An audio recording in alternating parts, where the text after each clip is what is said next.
This is the Big O Show. This is the Big O Show. All righty, there he is, the man, the myth, the legend that is Manny Navarro. How you feeling, baby? You feeling good? Feeling good, man. How are you doing? Can't complain. We're out at Acura. I slept like a baby with all that tryptophan in my body, so it was good, bro. You know, a lot of turkey. Yeah, we had a little carne puerco as usual that we do here in the Navarro house. I'm actually up in Gainesville right now. My brother's buying a car over here because it's too expensive over in St. Augustine. So we came to pick one up in Gainesville, and I'll be driving back tomorrow for the game. So why didn't you bring his ass down here to Craig's Inn's Acura Pembroke Pines, bro? We set him up. I should have, right? I mean, I should tell him that now before he comes back with a car, as he's inside with my dad now negotiating. But we'll see. We'll see what we do. Doing, bro? I could have set him up here, bro. Come on. I know. Well, I have the whole Zinn family. If he wants an Acura, or if he wants a Toyota, if he wants a Fisker, if he wants a Subaru, come on, bro. I got the entire Zinn family. I could hook the man up. Well, you may have to hook me up here at some point soon, so I will take advantage of that. Yeah, bro. So just go to Craig's Inn Automotive. They have Lexus also. I think they got several different. So it doesn't have to always be Acura. You know what I mean? We've got a couple. So man, no, seriously, if you need it, bro, I'll take care of you. I'll hook you up with the folks down here, man. So they're good people, man. The entire Zinn family, man, they work their asses off. So it's good stuff. So yeah, tell your brother, man. And on top of that, he gets a free trip down to South Florida, hang out a little bit. I mean, that's true. Bonus, little bonus. Bonus. We'll see how the negotiations go here. We'll see what he tells me when he comes out. What do you see about the negotiations tomorrow night? Can the Canes negotiate a win tomorrow night? Well, I'm hoping so. I think there's a lot of guys on that team that want to win and go to a bowl game. People forget last year. There were a lot of kids that didn't get to play in a bowl game because Miami had to pull out of the Sun Bowl because of COVID. So there's some kids that obviously would like to get that experience that are leaving. You got 10 seniors on this roster that would love to go to a bowl game and experience that. So we'll see. But Pittsburgh's playing well. They've won 3 in a row. They've got a good core. They've got a good running back in Israel Abanikanda. And, they do a good job. Their front is always good. That's a very good Pat Narduzzi team every single year. And they've given the Canes their share of troubles too, right? Yeah. I mean, look, Miami's won 4 in a row, but they've had to scrap and fight. Last year, Miami won up there in Pittsburgh, but that was a different Miami team that had a whole lot of offense. Can score a lot of points with Rhett Lashley and Charleston Rambo and Mike Harley and some of the guys that they had in that game that aren't available for this one. So we'll see what happens tomorrow, but it's definitely going to be a challenge because that Pittsburgh defense is still pretty good. Van Dyke plays? I think he's going to give it a go. My understanding is he's going to warm up with the intention to play. I think, kind of similar to Florida State. We'll see him out there in uniform going through what he needs to go through, and then they'll make that determination. But I think the plan all along has been for him to come back for that last home game, and if he feels good, if his arm's not giving him any trouble, which, again, he's had a few extra weeks now to heal, right? I think that he'll give it a go. If it doesn't feel good and the coaches don't have confidence, they think it's going to be a setback for him, then he probably won't. But it'll be determined on game day. Okay, so I just got a suggestion for the coaches there, Manny. I don't know, maybe you want to pass it on to them. Maybe they want to stand like in front of him and look at his face when he's throwing the ball. Because I remember the guy next to him, how you fit? Yeah, I'm good. I'm good. Right. Yeah. He had like this face like he was in pain every time. Yeah. And the coaches, the coaches next to him, but he really can't see his face from the camera angle. You can tell that he can't see him because he's like this. And the guy's over here and he can't really. And then the camera's on this side and it's seeing him, his face strain every time he has to throw. Oh, no, I feel good. No, you don't, dude. Come on. You're literally in pain every time you throw. Come on, man. I mean, I admire the kid's toughness, but God, I don't want him to go out there injured also. That's just crazy. Yeah, I mean, I think it's just one of those deals where it's a pain threshold, right? And how much he's limited by his motion. I know this. He's had 2 weeks off to recover from the last time he played. And it's actually going to be 3 full weeks since the FSU game. So I think the hope is that with that time, he's healed, from the initial injury, which is over a month ago now. So assuming that he's able to go and play, he probably gives Miami its best shot. Let's face it. Yeah.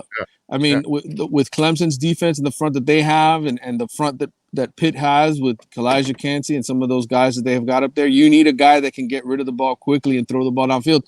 And I love Ja'Carri Brown. I think he's got a future playing quarterback. I just think it's really hard to ask a kid who's a true freshman to come in and deliver right away. And his strength, we see it. It's his legs. And I don't know that he's got enough weapons around him right now to keep defenses honest. So and to respect his arm. So I think if you can win this game, it's probably with number 9 at quarterback. Yeah, no, I'm with you there. There's no doubt about it that if you got Van Dyke, at least you feel like maybe you've got a shot. Winning is the only way they get into a bowl game. Well, no, I mean, look, you can go in as a 5-7 team. You need the APR scores, right? That's a new wrinkle to college football because there's so many bowl games that they've taken 5-7 teams in the past. But it all depends on your APR score, your graduation rate, those kind of things. They want to reward the schools that do well academically.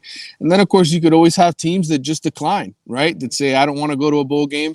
I've got too many kids that are opting out or whatever. And so those kind of things could potentially lead to them getting a game. But I think right now, if they want to get in, they gotta win for sure and get to 6 wins, and that'll help push them probably to the Birmingham Bowl or something of that ilk. So you're saying we're Eastern Vanderbilt or Southern Eastern Vanderbilt? Is that where we are now? Basically, yes. We're going to get in on academics now. That is just beautiful. So it works. That's beautiful. Wow. That is awesome. All right. I think we should all wear glasses inside the helmets. I mean, every student should wear glasses.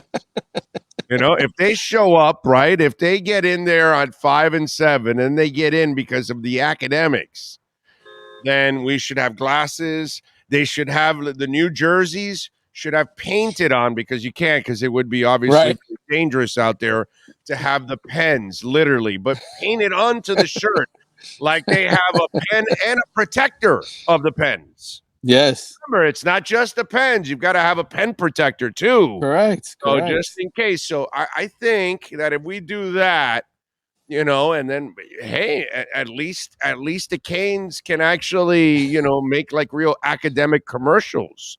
There you go. Hey, listen. We can't make it on athleticism, but we make it on academics. Yeah. They would have just beat Middle Tennessee. This wouldn't be a problem. But this is what happens when you lose to Middle Tennessee. So, all right. Well, we're too dumb to beat Middle Tennessee, but we're smart enough to get into a bowl game. All right. That's actually pretty good. Okay. It's a good way to wrap up the season, right there. That's kind of us. Yes. Come join the Hurricanes, where we get in with our smarts, not with our athleticism. That's absolutely a new one right there. If that happens, transfer. Is there any truth that they've built tents outside of the athletic area where the kids can hang out there and get in line already for the transfer portal? Yes, absolutely. And, I think 6 of them have already announced it publicly. I'm expecting close to 24 ultimately, not including the graduates. And like I said, there's 9 or 10 guys graduating or have graduated already that are out of eligibility. There'll be another, close to 24, I think, walking out the door here between now and December 5th when the transfer portal window opens. So, look, a lot of them are guys that never played here. Oh, I mean, they've announced it. Every time they've announced their tweets, I've put out how many snaps they've actually played on defense or offense. And if you look at the numbers, there's really not a lot of guys who were contributors.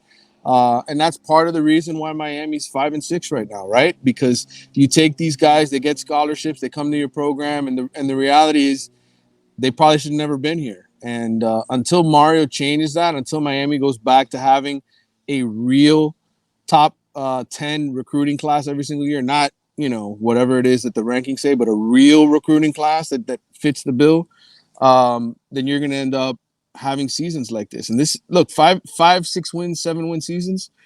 It's not like that. This is the first time it's happening. It's happened quite a bit in the last 20 years. So too many.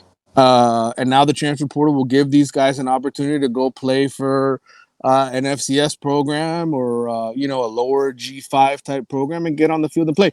My argument to everybody is, oh, this is so terrible. The Hurricanes, blah blah blah. I'm like, we'll go find the guys who left Miami and are now superstars elsewhere. Right. Yeah. Just shouldn't have been there in the first place, and that's why a talent evaluator is so important. I think Mario is so good at that. I don't think you're going to see many busts here with Mario in charge. Here's the other thing that I want to ask you about this. And again, this is coming from pure ignorance here. I'm just kind of thinking a little outside the box, and that's why I mention it. You're going to have, you just said 24, probably. Okay, so let's say 20, 25 guys are walking out the door. And you already have your set of scholarships that are going to roll over every year from people that normally walk out. Yep. So we're probably talking somewhere in the neighborhood of 35, 40 things that are going to be available, right? Scholarships are going to be available. All right. So if you're Mario, in today's world, the way football teams are built now, you're not really looking to give 40 scholarships, right? To guys that are going to be here for 3-4 years. You're probably looking at 75% of that being scholarships. The other 25, you're looking for people that are liquid transfers that come in for 1 year and out, so you can actually have a group of players every year that you can do that with, so you can kind of have shortcuts every year to kind of help you, correct? 100%. That's the way you win nowadays. That's the way you turn things around quickly. And I think while in a perfect scenario, you'd get 25 top 100 recruits, that's just not the way that the world works. Miami will get 5 or 6 of the best high school players in the country to come here. They'll get another group of maybe 10 that are ranked in the top 300. And you hope that those guys develop, those 15 guys, 16 guys turn into your studs for the next 3 years. But the reality is, if you're going to win in college football, you have to go to the transfer portal. You have to find quality guys. Guys from the FCS level, I think, are becoming a lot more popular in this than before. Jared Verse is a perfect example, the kid from FSU, who is, one of the best pass rushers in the country. You got to look to the FCS level, and I think that's a big reason why the hire of guys like Alonzo Highsmith and some of the people that they've added to their recruiting department to evaluate talent, that's really going to pay dividends for Miami. I expect them to do a really good job attacking FCS level guys that are really good guys that were missed the first time around, or maybe didn't have the grades, or whatever the case was, that they see this plug and play. Bring in, have here a year or two, win with them, send them out the door, start the next batch next year. I think that's the way college football is trending. Maybe not at Clemson, maybe not at Ohio State, maybe not at Georgia, because those guys are always going to get the best players, right? They're always going to get the best high school recruits, guys that can come in and contribute right away. The best of the best true freshmen. But I think for the most part, this is the way everybody else has to operate if they're going to have any chance to compete. All right. What else are you working on The Athletic so folks can check you out, my friend? Well, I mean, listen, it's we put out some stuff this week already, the ACC mailbag that we do every single week. We have the True Freshman Report that I've compiled all season long, week to week to week. That's available on the website as well. I'll be covering the game tomorrow night when I drive back home tomorrow. And there'll be plenty more. I mean, look, I think recruiting and the transfer portal are going to be the hot stories the next month. Potential coaching changes. Does, a guy like Josh Gaddis stick around as the coordinator? Does Mario make major changes to the staff? All of those are going to be questions and stories to be covered over the next month. There you go. Follow him on Twitter at Manny_Navarro and catch his work there at The Athletic.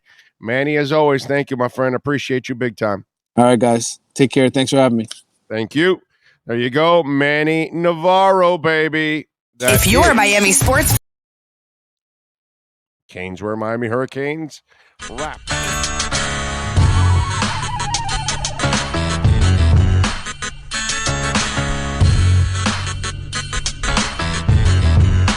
This is the Big O Show. This is the Big O Show.